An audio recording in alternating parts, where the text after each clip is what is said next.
but I'd like someone to build a GPT bot that I happily pay for as soon as they release that store and people start, farming these like script writing, storytelling.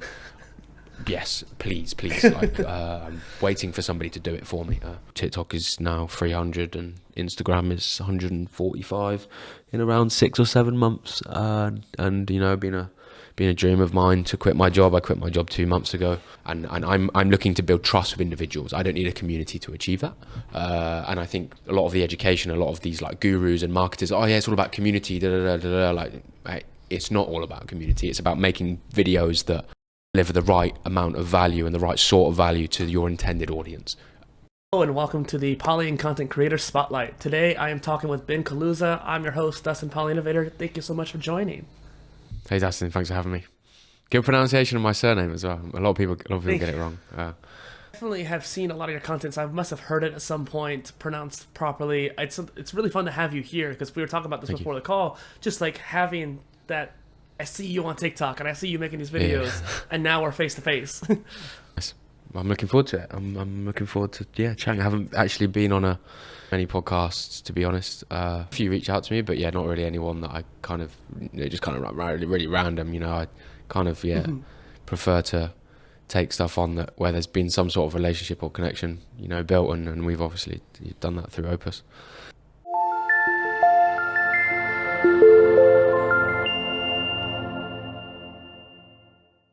It's interesting that we met through Opus, and I just love these different brand partner meetings we've had because I've seen more and more brand partners come up, and just seeing all these great faces and all these really amazing minds just kind of join together. Obviously, it's not like a mastermind, but we almost have that feeling of like, hey, let's share ideas, let's do new things together. Yeah. Good seeing different people from like different backgrounds of content, long form, short form, podcasting, different people's perspectives and hearing they're tackling their own niche, all kind of similar in terms of most people have some sort of education, right? But just doing it in different formats. There's so many different people. It's just people coming into content don't realize like how many, like within video there's like actually quite a lot of, you've got short, long and streaming, but within those there's also lots of like different variations and formats of creating content within those. It's some people a little bit of time to realize where, I don't want to say fit in, but what actually works for them in terms of content format and output. Naturally kind of gravitate towards, because some people really like talking, but they don't know how on camera. Well, I do a lot of people doing the faceless stuff now. And those faceless automation channels as well. They seem to be blowing up at the moment. It seems to be drop shipping. I'm not a huge fan of it. I don't think the social media platforms are a huge fan of it either, which is why they're all releasing new statements around, clearing AI content, which I think ultimately will reduce the reach of it. And I'm happy for that. I don't want someone competing. It's going to sound, pretty toxic, but I don't want someone competing with me for views that's made their video in 10 seconds, and I've spent, 5 hours making it. I'm quite happy for their videos to be reduced in reach, and for the platforms to stick with the creators that are, actually creating their videos. And that's, you could say, someone that makes them through AI creates them, I guess, but it's the argument, I think. I see like a lot of those channels seem to be fully automated. They're just doing everything without that like lick of creativity. I'm curious to see where these automation tools can really help creators who like you who are spending 6 hours and taking it down to like 3 hours instead or something like that. Yeah. The problem I have with most faceless AI channels is they're in it for one thing, and that's money. That's all they're in it for. Maybe not all of them. I'm stereotyping here, but I would say that a lot of them, based on the content that I see that's going out, like in terms of YouTube automation content, is the primary selling point is money for not doing very much. So it doesn't seem like there's much care from the creator in terms of audience. They understand that obviously giving value through the video is going to help them grow as a faceless channel, but do they actually care about giving that value?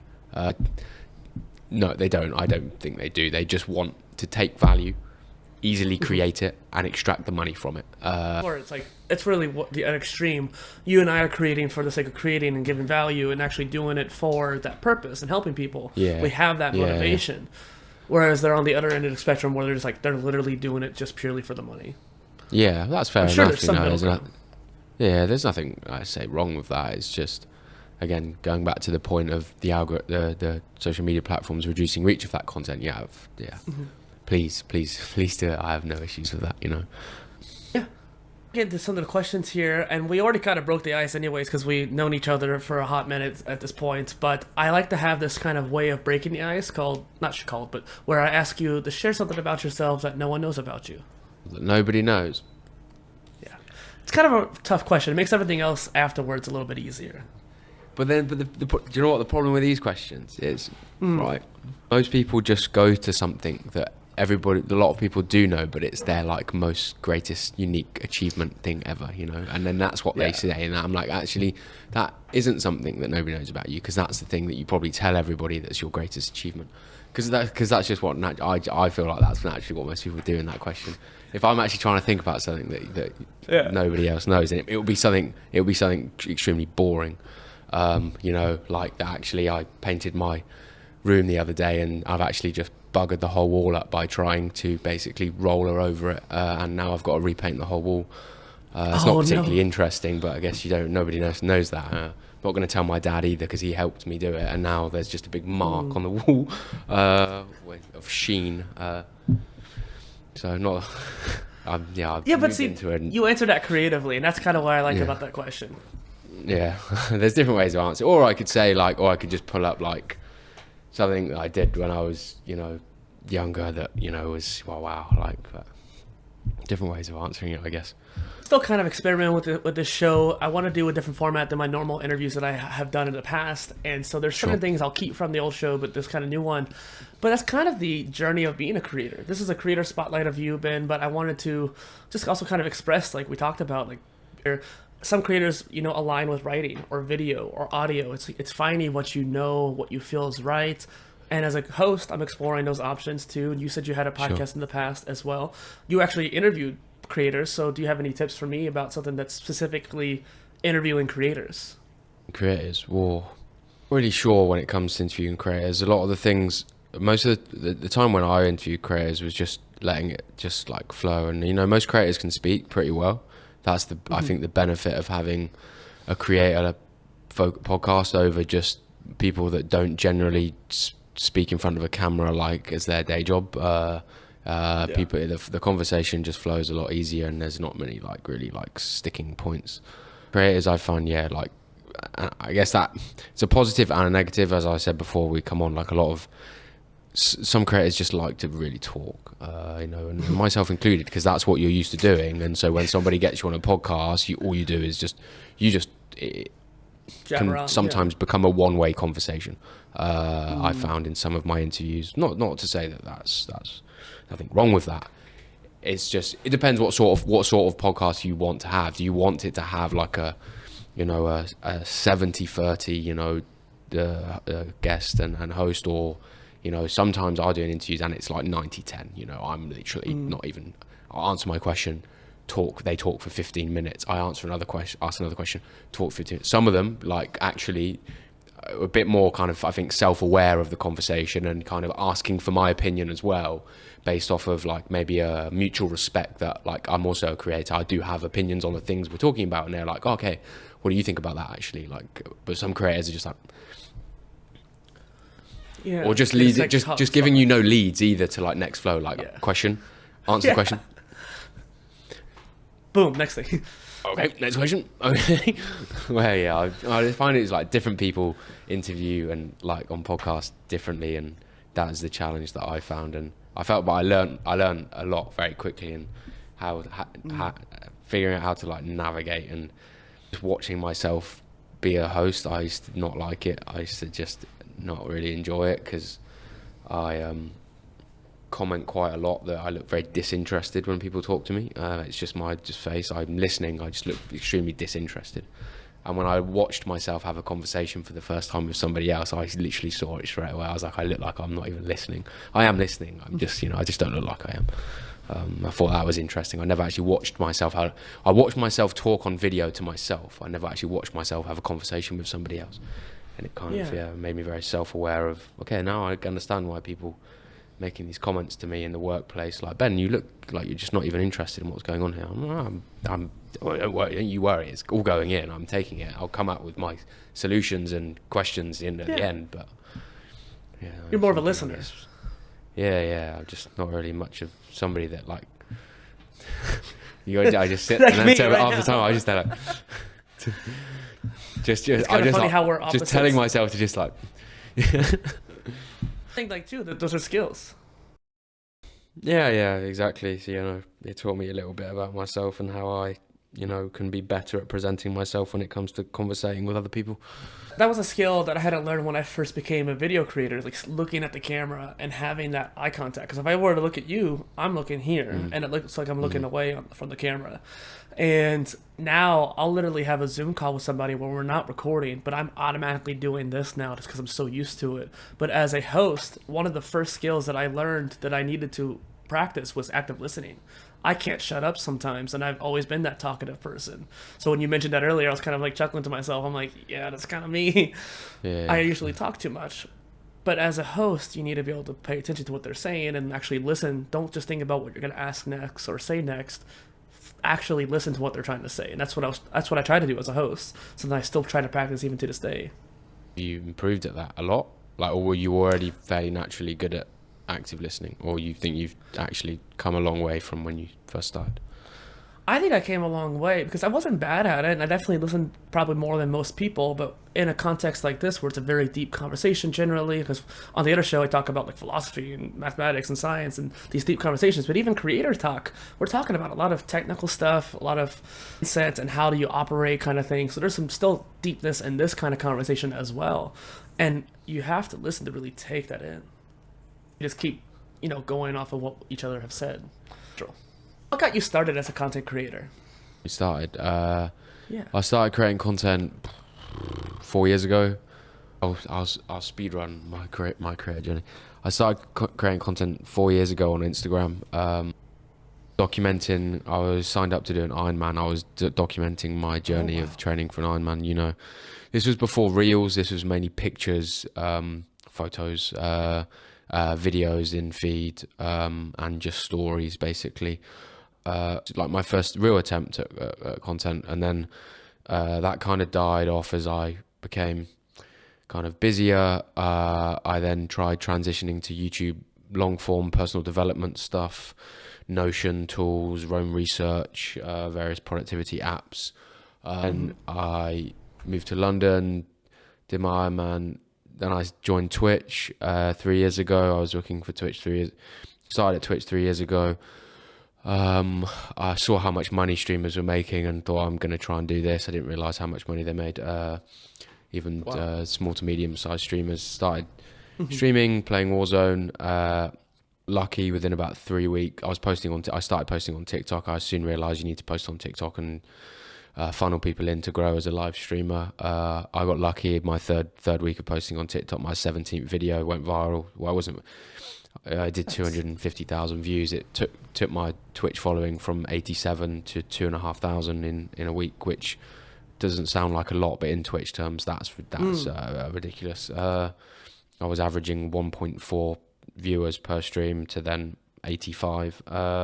Which for anyone that understands CCV and average numbers, like that's just ridiculous. I'd not even learned how to stream, and I was streaming to a ridiculous amount of people. That then leveled off to around 20 to 30. You're playing Call of Duty Warzone, just streaming lots, way too much, basically streaming first, content second, and then ended up just burning out. However, during the phase of me burning out, I was starting to get more interested in just chatting content rather than playing Warzone. I was talking more about strategy and what I was doing to try and help grow my stream, etc., and started a second account, which was a streaming education account, in summer last year. Then I burnt out, stopped all of that, took 6 months off, and was like, okay, what do? I then tried a bit of YouTube when crypto metaverse stuff was booming, blockchain gaming. I was super interested in that. I thought that was a cool phase, doing some YouTube videos on like the latest blockchain games and stuff, and then September, I actually then started to There's a job at Twitch that I wanted to transition to a different job at Twitch, like a partnership job. And I was like, well, actually, why don't I just start my streaming education content outside of work? And, you know, I've got plan A is that takes off and I quit my job, or plan B, it doesn't take off, but I do it for a long time and I can use that as my evidence that I want that job in Twitch. So I had two plans there.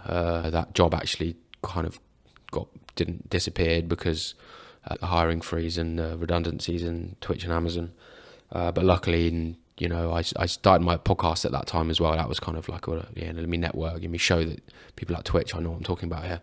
February time, I dropped the podcast and actually spent all of my time focused on trying to level up as a short form creator. During Warzone, I'd grown my Warzone TikTok to 100,000 or so, and I dropped that, but didn't really spend a huge amount of time learning how to become an effective and sustainable and consistent short form creator in terms of views. I then, from February, I started really figuring out like what's the content strategy here. Like it's not just let's just post 4 times a week. Like what is the actual strategy here? What content? How am I finding the content? What's my workflow? How do I be efficient with this? Okay, I'm going to post every day, or I'm going to post every other day. How do I make sure that all of those posts are the highest quality possible and they're the right sort of content to the audience that I want to reach?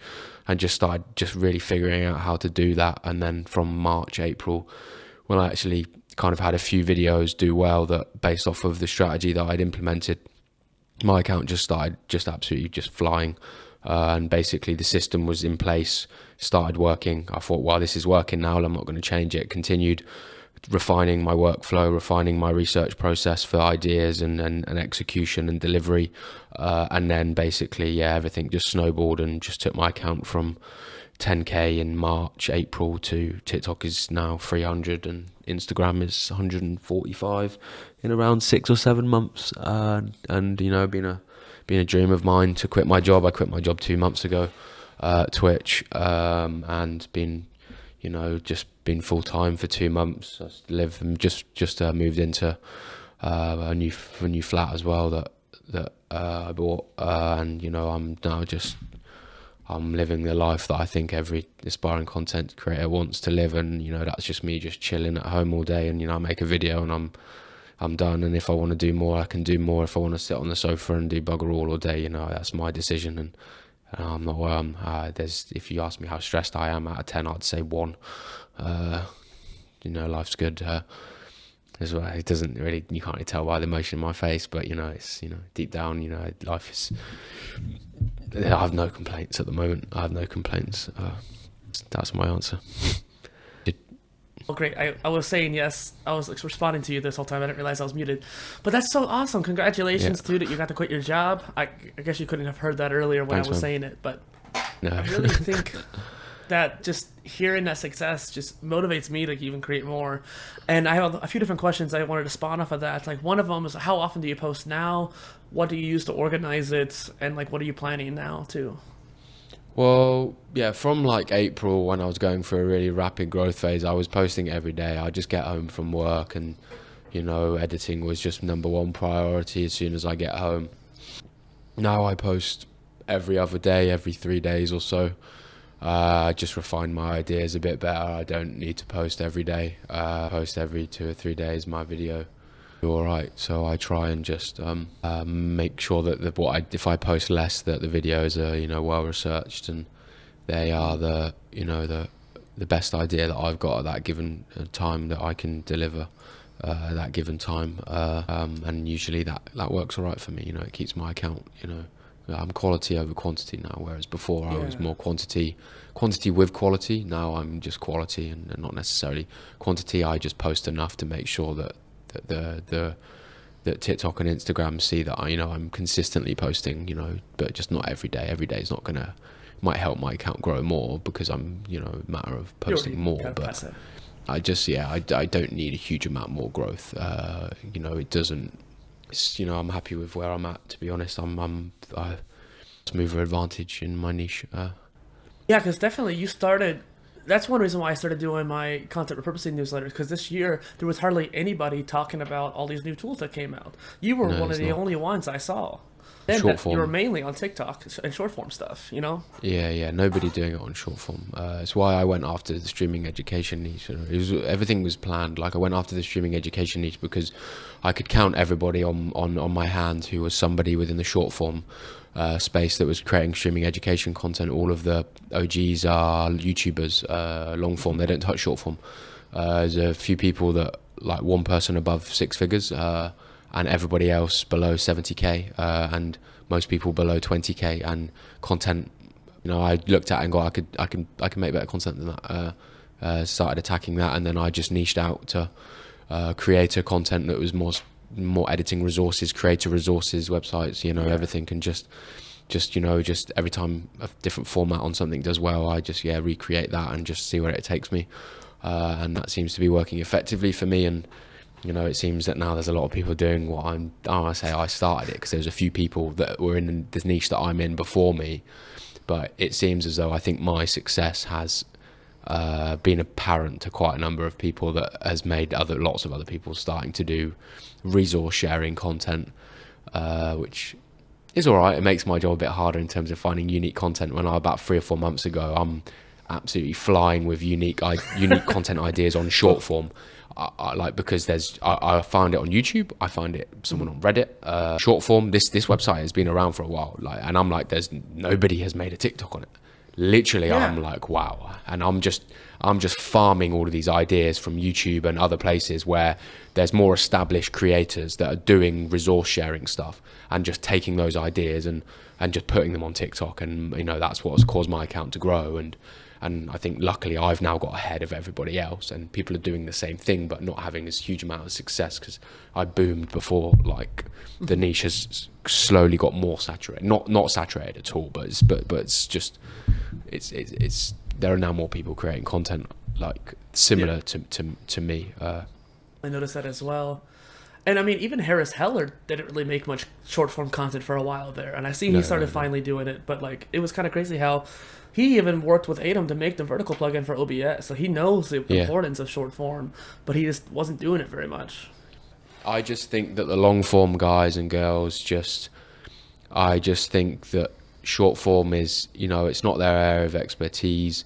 I think sometimes there are egos on the table that sometimes might get damaged because they don't get the views on short form just because they're an established long form creator. I think they make the assumption that they can create a banging short form video and it does well, which is just not the case. You need kind of time in the algorithm, like for TikTok and Instagram, I think, to trust your short form content in order to give you more views. Because I see people who are creating content like me who are doing it better than me, in my opinion, in some cases, and they don't get the views that I get because they just don't have, I don't know how I always refer to it as like a trust score or an authority score that algorithms kind of make up and associate to your account based off of multiple factors in terms of, you know, how many times you posted, consistency, engagement, you know, no red flags, no breaking guidelines, you know, how much you're on the app. All of these things all add to this score that over time builds and gives you more reach because it's their it's the trust score. You know, I think generally that is how I think most accounts are viewed by the platforms, which is why it's difficult to just post one video and go viral and then consistently maintain virality, because, you know, that's bumped the trust score up, but it hasn't gone up to where it needs to be, like where, say, like mine is, where I could pump out a video and it does 50k, but somebody who has a smaller account than me does a video that's better than mine and it will only do 5k, like, because that's just the nature of the game, isn't it? You know, like. I also don't think people realize that I think the score kind of resets after a certain amount of time as well. Partially if you don't post, like if you stop posting for a while, you kind of get reset. But then even if you are posting consistently, over time the algorithm just changes, and so that score can kind of get shifted as well. I think so, yeah. My TikTok views are down at the moment. They've dipped. I mean, like, but I see it the way I view. Usually with TikTok, your views are usually peaks and troughs, but linear in fashion, like the way. It's just kind of like that. Like, generally, I've found every time I've gone through a trough phase where I think that it's then going down, it usually then bounces back up and goes up higher. So at the moment, about a month ago, I was going through a really high phase, like everything hitting hard, and then all of a sudden my views were dropping, even though engagement was the same. And I know what a good idea on my account. I know my audience and know what does well and what doesn't do well. And I started resorting to stuff that I know that does well, and even that wasn't doing well. So I feel like I'm in a bit of a trough phase, but it's all good. My Instagram is going up, and my Instagram views are like average views are climbing pretty rapidly on Reels, and that's really good because been talking to brands recently and then negotiating deals, and they're still definitely favoring Instagram. Instagram is bringing me more weight in brand deals at the moment, where it wasn't before. But now I'm consistently doing like 50k views on Reels, and I think it's just not that with TikTok is just good leverage to get more money. That's definitely a good topic to dive into, but I also was wanting to just subtly mention the idea of the trough, like you mentioned. I think that's really fascinating, like the way you described it, because a lot of people, I've been on TikTok for 5 years now, or 6, since like 2018, nice. early 2018. Shit, a long time. And yeah, back when it was still Musical.ly is when I joined, and I made it was like 2018, yeah, that's fresh. Yeah. Well, and the thing is, I was early in that regard, but I wasn't really early on the content I was making. I wasn't consistent. I didn't really have much of a theme per se, and Opus wasn't around for me to make my podcast clips yet. There was other tools, but they weren't quite as good for it. And so my point is, I didn't grow very much, but I definitely noticed those troughs, and I noticed over the years that some people would get shadow banned, and for whatever reason, they would get quote-unquote shadow banned, and that was always a kind of common fear that a lot of TikTokers would have. But I think a lot of people confused shadow banning with those troughs. They thought that since they were dipping, they were shadow banned, when in actuality, the algorithm was changing. They might have not have also been performing well as a creator. So it's just one of those things where people make that distinction. Yeah, the shadow banning is a hot topic. Everybody, every kid that can't get views says they're shadow banned, when I think there are nuanced cases where, I've seen drastic change in views, which is slightly strange. I think TikTok doesn't shadow ban you unless you violate community guidelines, or you're posting copyrighted material. That's usually where I see real drastic change in views. That people, I'm like, bro, you're posting Marvel edits, like you can't post but everybody else does it. Well, just two wrongs don't make a right. Like it's just like just because everybody else doesn't get away with it doesn't mean. So I say instant bans. I just think sometimes as well, if I think. Growth and momentum in on any account is very much to do with active users and followers. Huge amount to do with active followers. Like if you have accounts that have grown over time, but you've not sustained that growth and it's not been consistent, then over time the activeness of your followers is going down. So actually, say if you've got 100,000 followers, like 6 months ago, maybe 70,000 of those were pretty active every day, but now only 40,000 of them are. So that means I think your actual follower count is very inaccurate in representing kind of like how many people are actually like watching your content on TikTok, which is why you see on TikTok people with 500k plus accounts that have been around for a while and they're only doing 3,000-4,000 views. It's just like, I just think they don't have an active audience, and they just haven't adapted with the times and changed up their content enough and their style in order to kind of still be relevant and still be, the creator that people want to watch. There's this perception that you get as a creator. Like you start to see the patterns of the different platforms when you've been on them for a while. I know I'm preaching to the choir here, but it's just interesting to think about as these skills develop for you as a creator, you start to see, like, regardless if it's a blog or YouTube or TikTok, like, how does my content perform? What are the actions people are taking? What are the algorithm changes? And how do these all holistically come together to the performance of my channel? And just a lot of smaller creators only see it in part. They don't see that holistic system. But as you get better and better, you start to see the bigger system. Oh yeah, I only care about long-term stuff. Like, I cry when videos don't do well, of course I do. I don't cry. I spend a long time on all of my videos, and every video is done with intent. When stuff doesn't do well, I'm like kind of asking myself, why didn't that do well? Like, was it the edit? Was it the idea? Was it just the way I said something? And think, oh no, this is it. This is me. The tables turn and I'm going downhill now. And then 4 or 5 videos later, we're all good. Maybe it was just something in the idea. And I just think as long as I keep posting, 2 or 3 times a week, 3, 4, 5 years, you know, like, and I just keep adapting and keep improving and, you know, stay with the trends and, you know, keep getting better as a creator, I have no concerns that I will be where I want to be and need to be in 3, 4 years time to sustain myself as a successful content creator. I just, It's just a better you know, time. there's going to be periods where I'm not having the best of time in terms of results and performance. You know, I'm very much in my numbers. I love looking at numbers. But, you know, as I said before, you know, it's in peaks and troughs, but at the end of the day, the line through those peaks and troughs is linear and going up. So that's all I ultimately care about. Yeah, that progression. And Yeah. Ben, I'm really glad that you are the first guest on this new interview series, because you have that kind of realness when it comes to your content. So, like, when people see you on the Thank you, lives actually. or even just your regular videos, you it's that genuineness that people are attracted to, and that's why I wanted to do this series, is to have that kind of real connection and be able to see the challenges that you are facing and how you are thinking about it. Yeah, I try to be real in all of my content. I've made the mistake before in previous content of trying too hard to be likable, and trying too hard to be somebody I'm not in order to be more likable. And I think that generally was because that maybe was more entertainment content. Whereas right now, kind of, you know, I look at it like I honestly don't care whether you like me or not. All I care about is whether you like the stuff that I show you. So, and I'm very, you know, stubborn and, you know, straight to the point, both in all of my content and on my live stream. And, you know, all I care about is, you know, helping individuals make better videos. Like, that's literally like all I care about. You know, I actually was going to tweet before this and I wasn't. You know, this is my hot take, and I think in 2023, I think community is overrated. I think community is being hyped up to be this thing that, like, is so important as a creator, but actually it's I don't think it is. It's not to say that it's meaningless and it's not valuable. It is really valuable, but it's, when you ask me, you say, Ben, do you have a community? I say, straight answer is no. I don't have a community. Mm-hmm.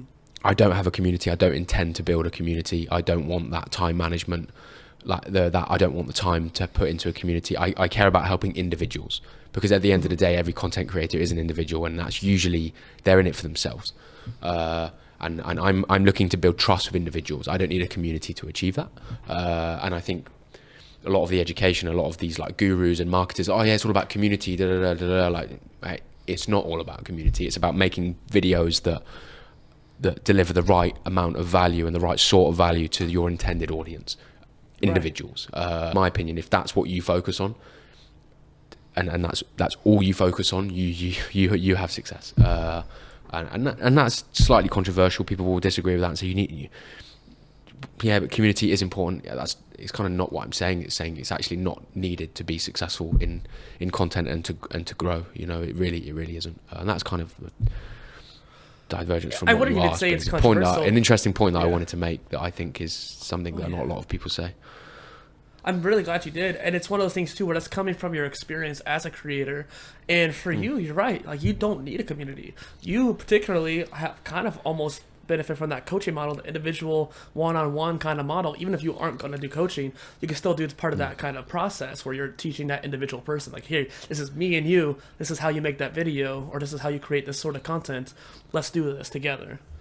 Yeah, well, you have to. I'm a very very deep thinker, and I will pick things apart and talk about them what they are. And you have to ask yourself, what value does a community bring back to a creator?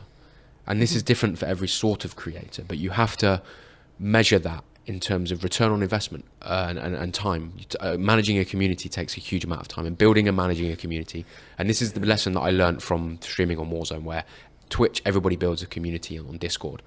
And that community, I guess, the value in that is that strengthens, and more of them watch you, and that leads to more subs and more money. Me, as now who's not predominantly a streamer, you know, I ask myself, what value does a community bring me? You know, two people who are in my community being friends doesn't, as harsh as this, I talk about things very just like on the table, that doesn't bring me any value. it doesn't bring me much value, you know, to be honest. And having all of these people, that community that I've built, it might bring people value in that they, you know, that makes them feel good. But, you know, like, what about, like, this is the way that I look at shit. And I think if I'm going to spend 5 to 10 hours, you know, or doing lots of community shit, what am I getting back from that? Yeah. You know, I could be spending that time delivering better content that gives more value to individuals, which is what my goal is, and building more trust there because they like my content, because I actually took that 5 hours and put it into idea research, and it meant all of my ideas were, instead of them being a 4 out of 10, were 7 out of 10, and actually the value that I've then distributed is widely more impactful than me spending 5 or 10 hours on a small community. You could say, but actually building that strength in community later on down the line leads to you selling more digital products because that community is stronger and they trust you more and they will buy from you more. But then you have to compare that to then mass push out of videos and actually the level of trust that you need from somebody to buy from you. And actually, if you, like I said, make more better videos with that time that distributes your content to, say, 10 million people, will that still generate you more money than giving more bespoke value to building a community? You get what I'm saying? Like, and this is how I like evaluate the time that I put into things and what I want back out of it. And that's different for every creator. I hold my hand up and say some creators want to focus on community because they really enjoy that. I don't enjoy it.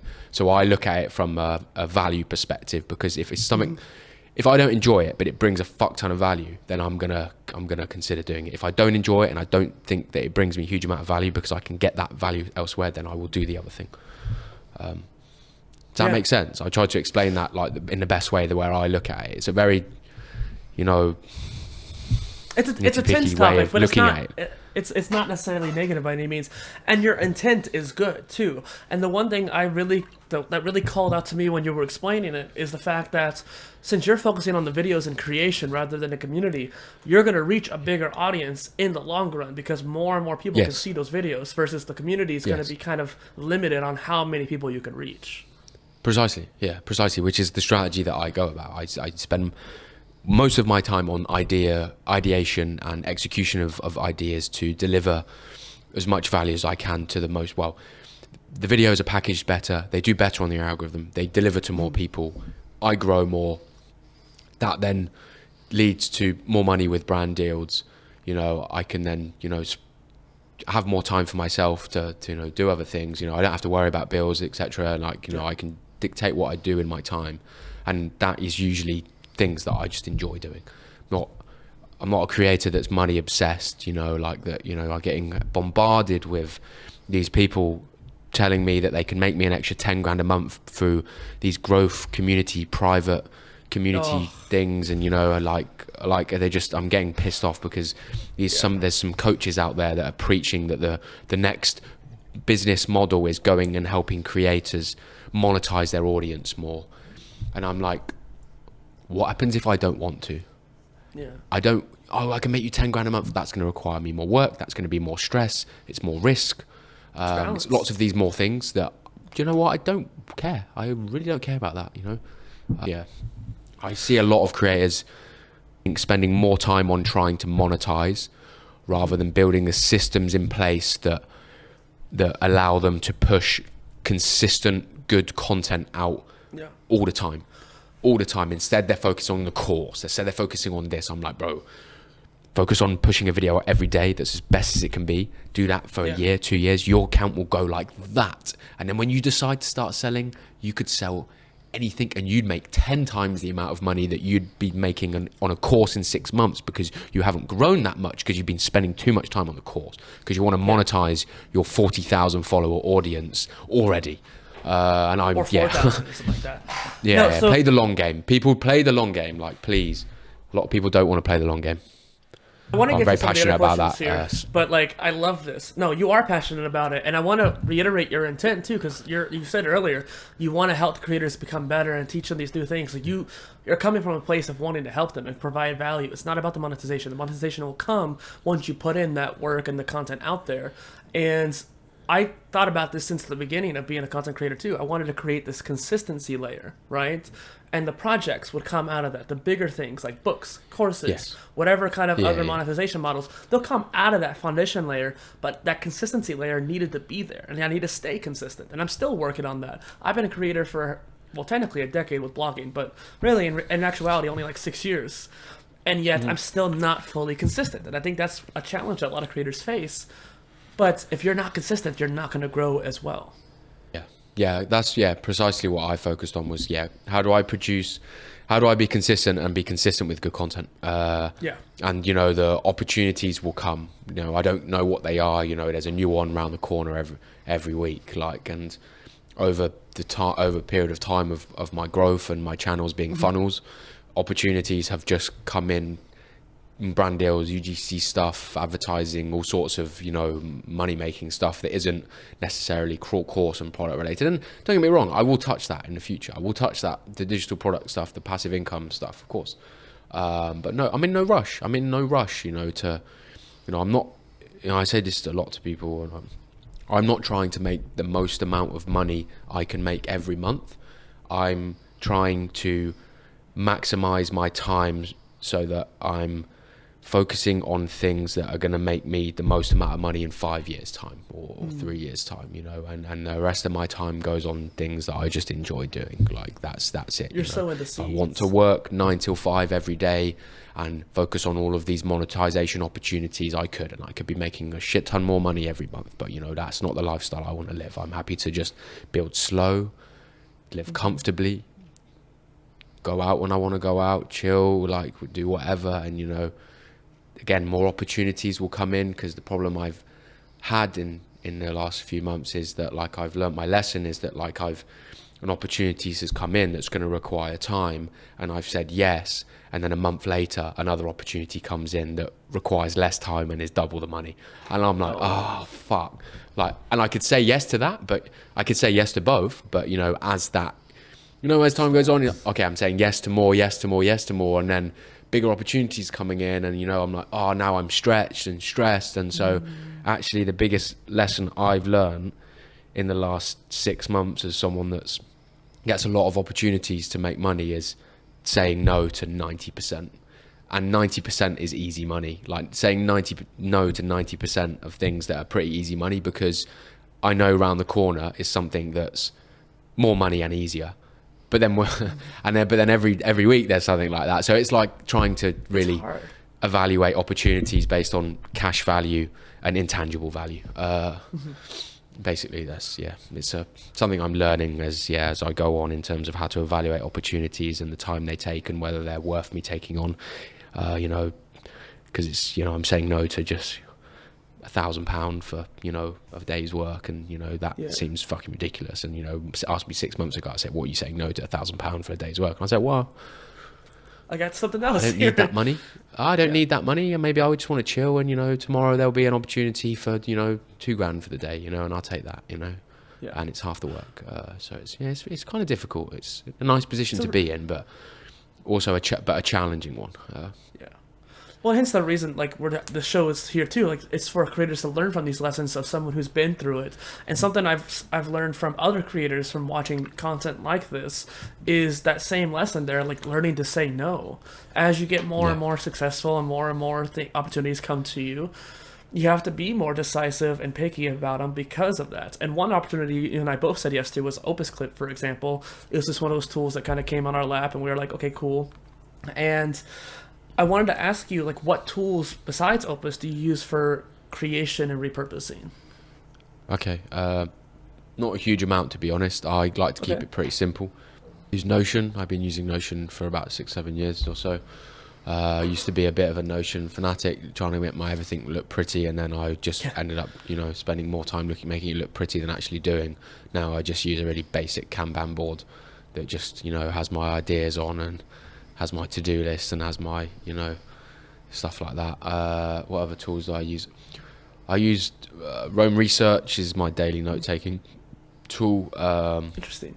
In terms of other AI tool, Premiere Pro editing, other AI tools. I use GPT a little bit. I'm interested in the rollout of GPTs, and because I've been not having much success in my own prompt engineering to get results that I want. So I'm hoping that somebody who's really knows how to build these GPTs can start creating script writing, storytelling, idea feedback, all of these things that in my workflow that I want feedback on. I just can't get GPT to give me feedback that's actually like. The problem I find with it is that like a lot of the feedback is average, and I'm looking for above average feedback. Like a lot of the answers are to somebody like who knows what they're doing in a niche and knows a lot about the niche. I find it really difficult to extract good valuable information from it, because it's just sourcing the internet of like what the common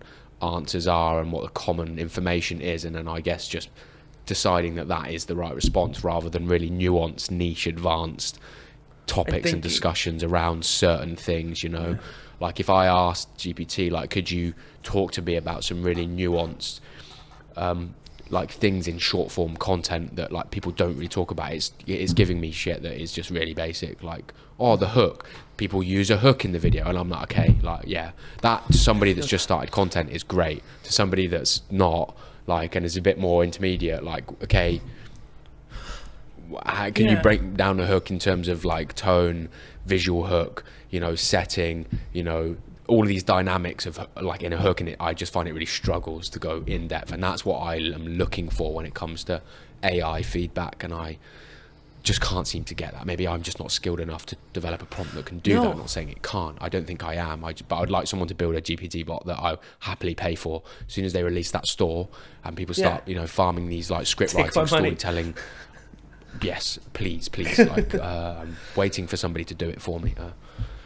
No, I don't think it's actually your skill. I was actually talking to James Hicks from our community, from this Opus, about this the other day, where something I'm going to write about, and I've been kind of waiting until the idea can really flow out of me better, but I love this title, and I want to share it with you. ChatGPT is a generalist, not a specialist. Yes. And I talk about like generalism a lot, and it's interesting how people keep trying to go in, like you're doing, with this specialist like need, where like, hey, I just need the next like 60, 70, 80 percentile. I don't even need the last 20 or 10. I just need something that's a bit more advanced, more journeyman level information, but GPT is not able to do it yet. And more tools are coming out for specialism, but it is not quickly enough, it seems like. No, it's such a generalist.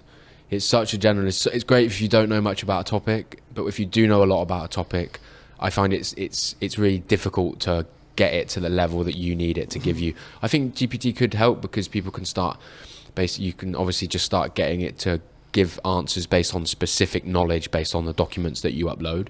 So like the way that I envision it happening is that like people have papers, and you've got people who have written really specific papers or blogs on certain topics within, let's say, short form that go into the nuances that a normal prompt, like, or question to GPT, it won't find that nuance information on the internet. But if you collect all of that together, these are advanced papers on short form, plug it into the knowledge and say, I only want you to give me answers based on everything in here, then I think it will then start to be able to act in a way that is more intermediate, advanced level when it comes to certain topics rather than generalist. So let me, I want to get to some of these questions here, but I want to go on this little tangent with you here, because that's actually why I left Notion, was this exact reason.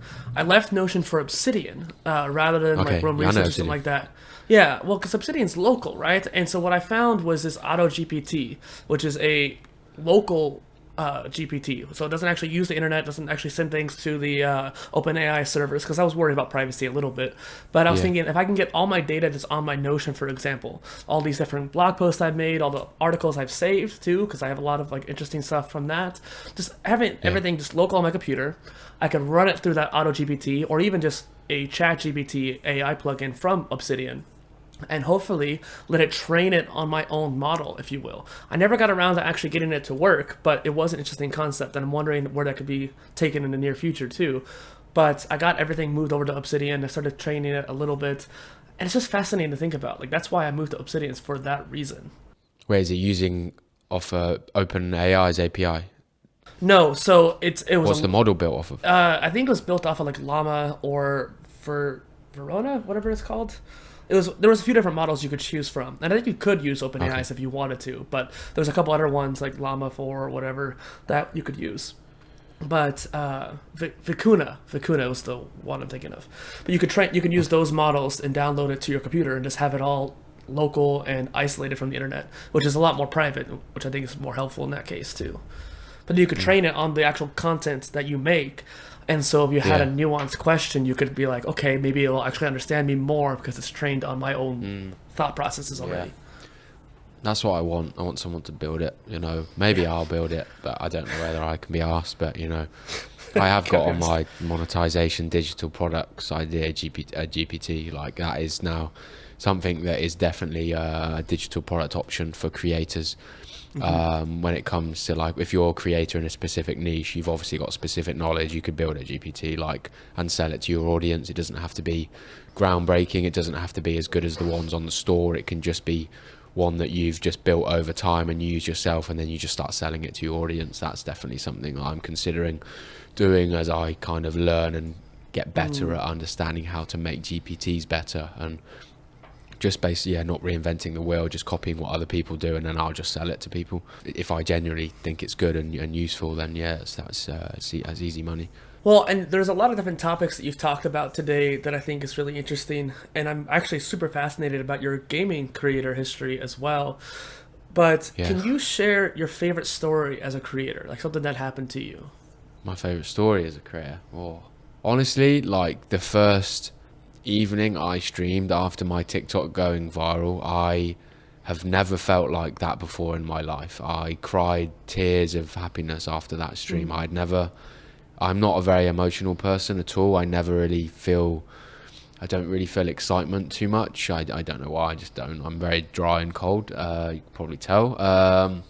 And like the experience of like having already spent 2 or 3 years creating content before that moment, I felt like that was it. I felt like I had made it genuinely, and that was a feeling that I like just was just incredible. I never felt that sense of emotion before. It was a very strange mix of excitement and nervousness, of like excitement of like what's to come, but also nervousness of what's to come in terms of like work and, you know, how am I going to manage this, like on top of my full-time job. And I was not sleeping, and I was rattled inside, like emotionally, and I was like, fuck, like I just never had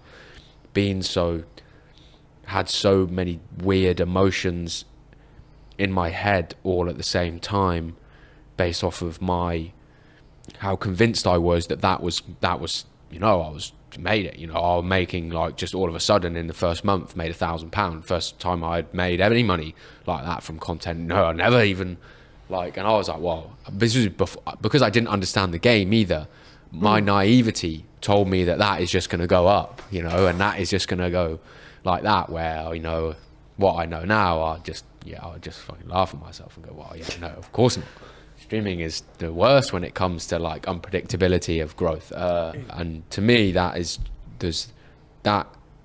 got me where I am today. Well, obviously everything that you do in content gets you to where you are today, but that had, in my opinion, and my whole content journey, the most significant impact on me getting me today, because I went from absolutely 0 to 100. I burnt out because I was absolutely on fire for like months. Like, I was streaming till 4 a.m.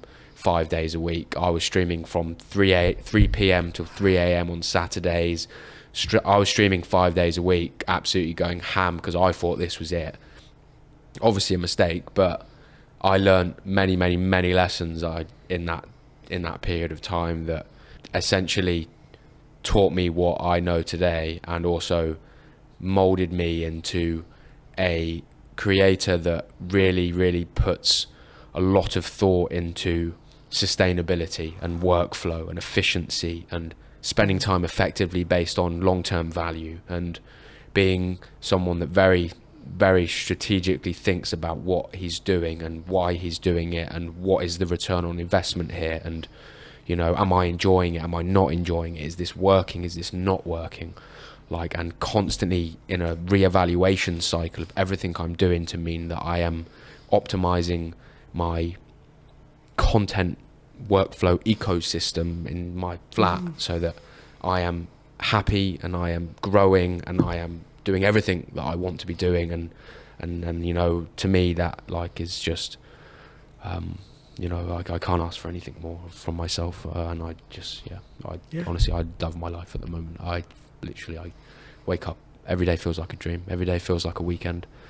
I can't believe that after so long of trying, I finally got here, and it's everything that I wanted it to be. It truly is, and I fucking worked my ass off, and I know a lot of creators that get to this point, nobody sees how much work you put in. You know, it's just you. Nobody's watching. Nobody cares. Nobody cares that you've spent 5 hours editing a video, like for it to be shown for 20 seconds. Nobody cares.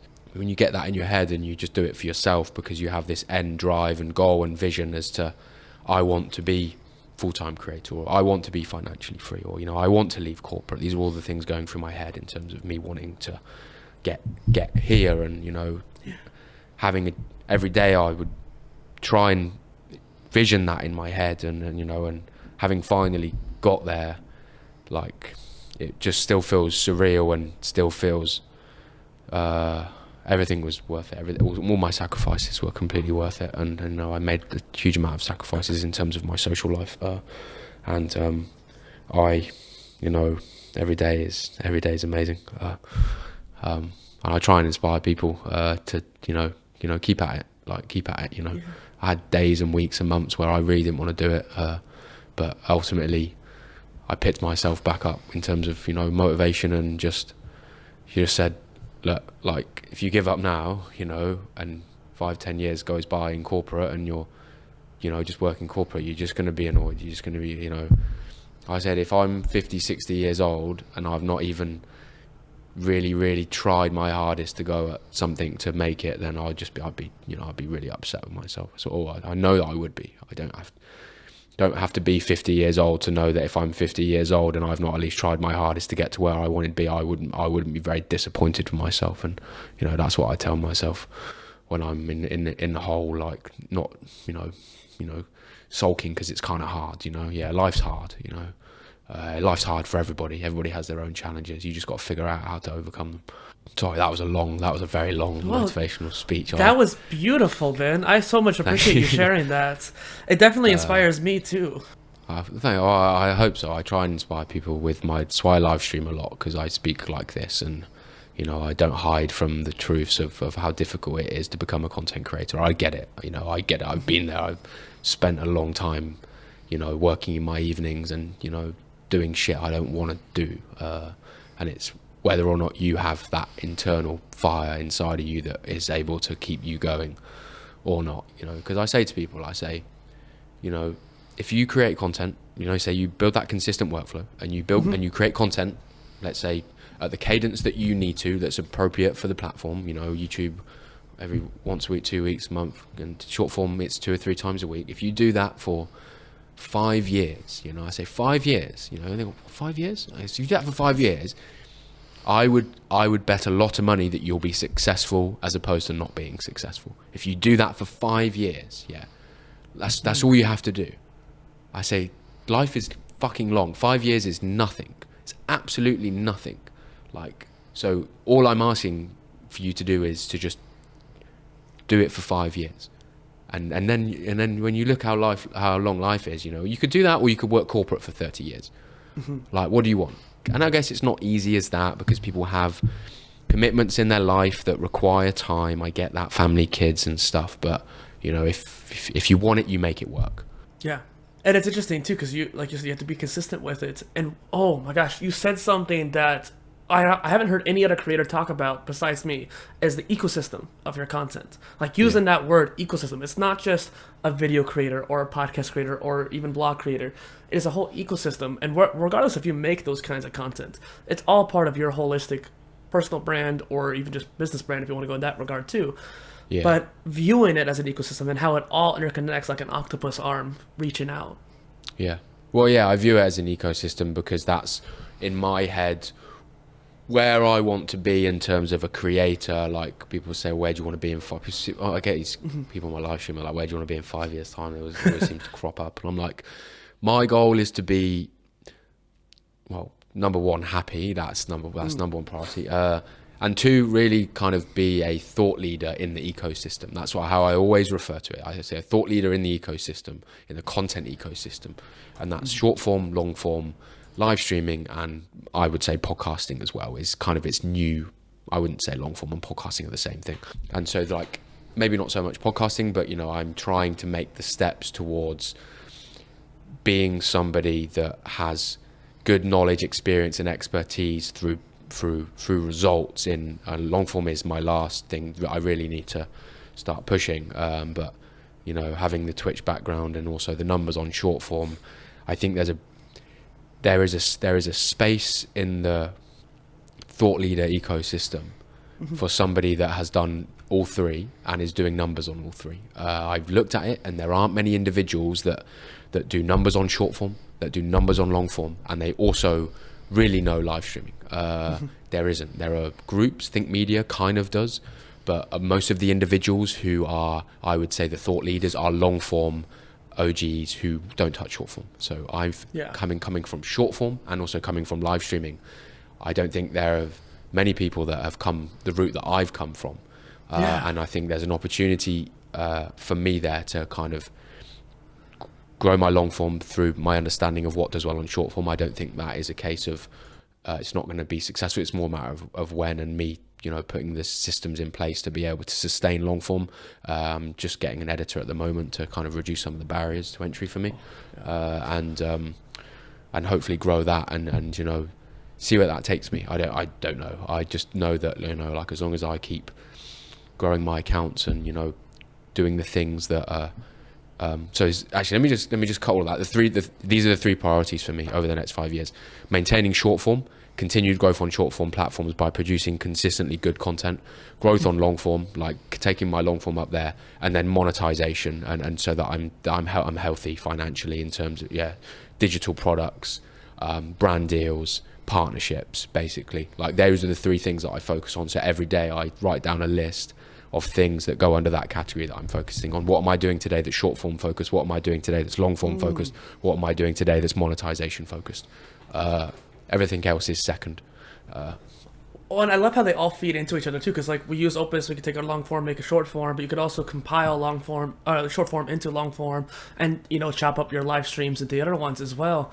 But it's fascinating to think about that has a lot of people, like you said, are OGs. They're more long form, maybe a little bit of live, but no shorts.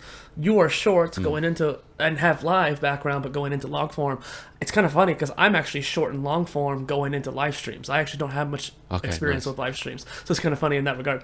But I love that kind of trifecta. Yeah. I think it's there. In my opinion, it's just that's the opportunity there. The ecosystem of content is short, long, and live streaming, all valuable, all kind of impact each other like positively. All are things that every single creator should be utilizing, but most don't. Most you rarely find creators that do all of them successfully. There are creators that exist there, but when you look at the percentage of creators in every single niche that effectively do short, long, and live streaming, it's very, very small. It's really, really small. Maybe it's a time constraint, maybe because they don't want to, maybe because they don't need to. Some people are making a lot of money on long form. They think, why do I need to do short form if I'm already making a lot of money on long form? There's no need.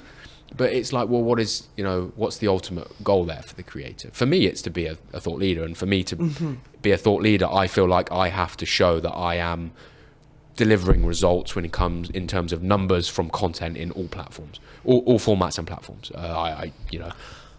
Could be a thought leader just in one, I guess, but that's not my goal. That's not your goal. And you also want to have this maximum reach, but it's also one of those things where you don't want to put all your eggs in one basket. If you put it all in just long form, then you're screwed with short form and live.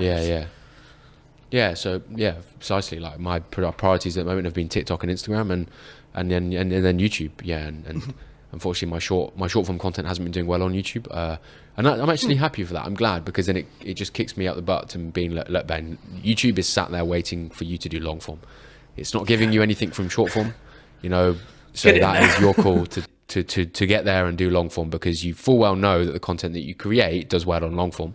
And I've looked at other channels that do some form of short form in my niche, and it doesn't do well. It's clearly that short form does not do well on YouTube when it comes to tutorial education stuff. I don't find many creators like me. So yeah, long form is there waiting for me. I just need to do it, but at the same time, I don't have to do it. That's the problem, is that I don't. It doesn't. Yeah, you have to for your I guess goals, but maybe not for I face the money. same challenge. Yeah, I face the same challenge that long form creators face when it comes to going to short form, is they don't need to do it. You know, short form is healthy. Everyone's like, oh, TikTok's dead. You know, TikTok's gonna die. It's not. Oh, TikTok's doing long form. They're gonna take over YouTube, and you know, people are gonna watch long form on TikTok. No, they're not. No, they're not. People are going on there to scroll quickly. You know. If I want to watch a long, in-depth video where somebody talks slowly and edits slowly and explains stuff in detail, I will go to YouTube. Yeah.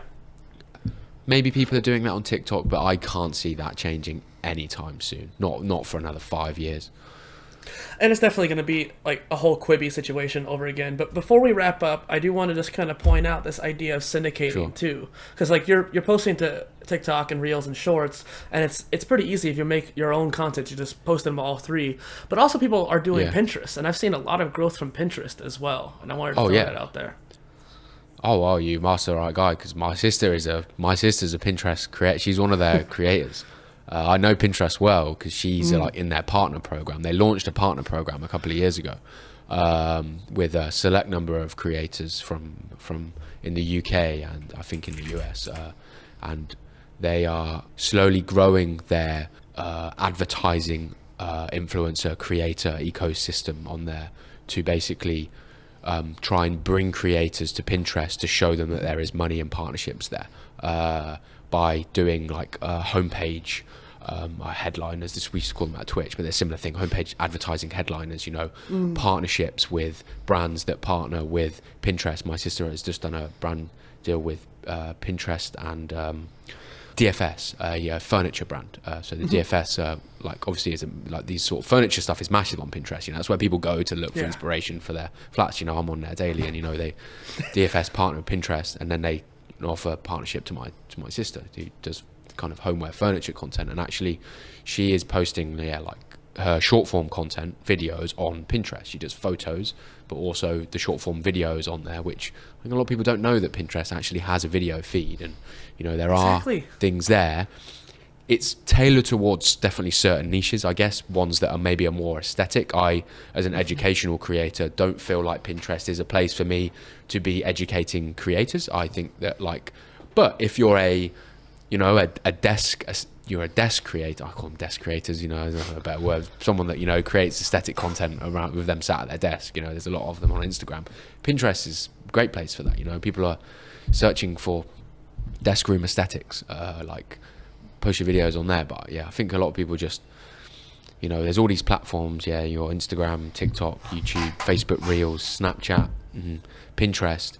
You know, all it is just a habit of posting all of them, like either use one of the repurposed tools or posting all of them just one after the other, and building a habit of when you've done the video or when you're ready to post, you do all of them like that. But most people have just built a habit of just doing TikTok, Instagram. I'm like, why aren't you posting to YouTube? Just put it in that little habit thing that you do, like I'm trying to do. Now I'm doing Facebook Reels. I dropped off doing Facebook Reels. I'm like, Ben, why aren't you doing Facebook Reels? So I'm like, so this is my workflow. TikTok, Instagram, YouTube, Facebook Reels. That is my workflow posting habit. I don't like using the repurposed tools because they pull it from TikTok and it reduces the quality. And I'm also skeptic of metadata. I don't know, but you know, I'm doing well on other platforms. I'd rather not, you know, change it up. It takes me 2 minutes to repost.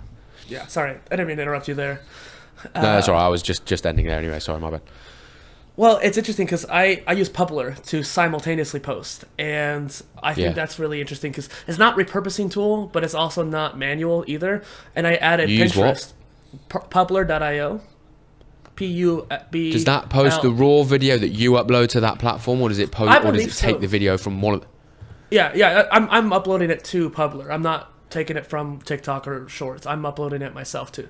On Publer, though, I simultaneously post to TikTok Reels, Shorts, and Pinterest. And I just added Pinterest, just like you were saying with the Facebook Reels. And Pinterest is actually my most highest performing platform. I get 23,000 views a month on Pinterest, and it's more than all my other ones.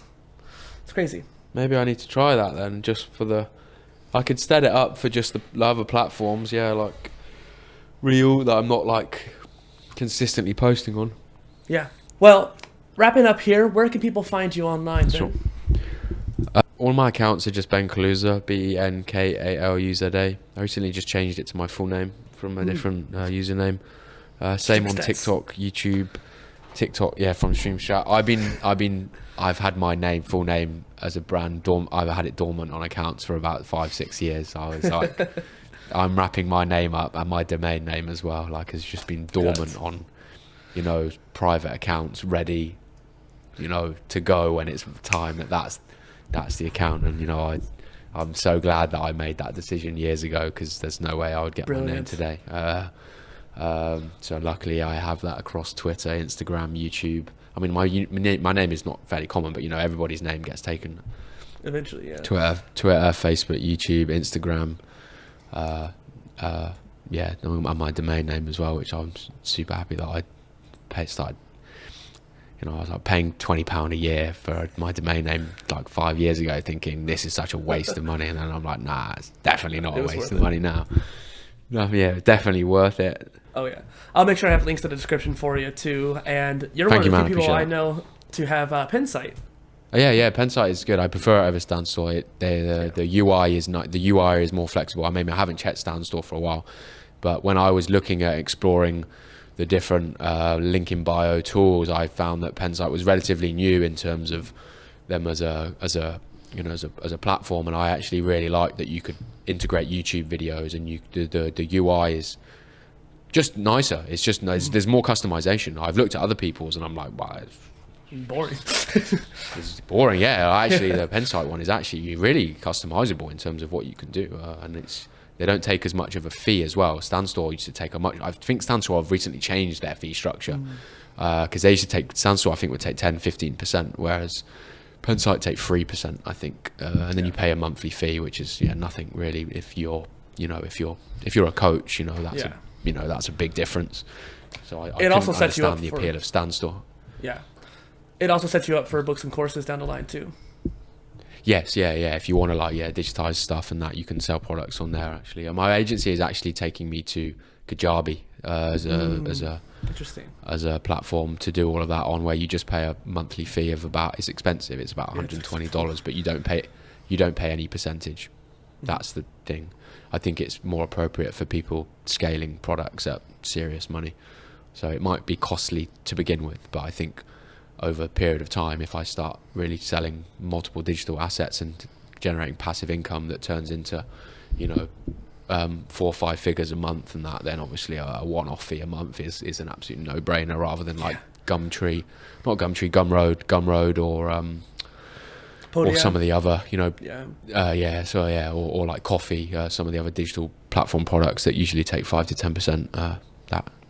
Can become quite a lot of money if you're doing a lot of money. Well, maybe I could have you on again. We could talk about your gaming career as well as some of these education platforms like that. But I'd love to. I've been a gamer for a long time. Yeah, me too. Not so much anymore. It's a bit of a waste of. I see it more of a waste of time now. I'll start gaming. I won't get off till 3 a.m. in the morning. Or later than that, One more game turns into 20 more games. Especially when those competitive ones. But once again, this is Dustin, PolyInnovator, and Ben Kaluza on this PolyInContent Creator Spotlight podcast, or interviews, whatever we're going to call it. Thanks, Dustin. Thanks for coming on. Appreciate it. Take care. Bye.